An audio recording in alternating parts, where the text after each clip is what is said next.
Samantala, alamin naman natin ang kasaysayan ng pambansang transportasyon, ang jeepney, sa report ni Jackie Sai. Yuba, na ang jeepney ay sasakyang ginagamit ng mga Amerikanong sundalo noong World War II. Kinilala ang sasakyang ito sa pagkakaroon niya ng kakaibang mga dekorasyon at masikip na pagkakaupo ng mga Amerikanong sundalo. Ginamit rin ang jeepney sa pagsasakay ng mga taong nais ipadala o pumunta sa iba't ibang lugar noong panahon ng giyera. At nang matapos na ang kaguluhan sa paglisa ng mga dayuhang sundalo, iniwan ang daang-daang jeepney sa mga Pilipino, kung saan nag-umpisa nilang ginawa itong pampublikong sasakyan.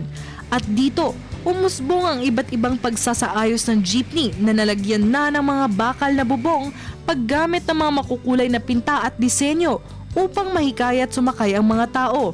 Nilagyan pa ng mga chrome plates, bakal na bumper at hawakan o sabitan ng kamay para maging komportable at masuportahan ang mga sumasakay ng jeep.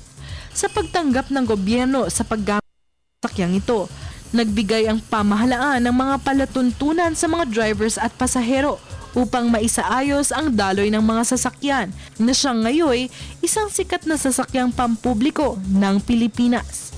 Ito si Jackie Sai para sa inyong Trivia for the Day.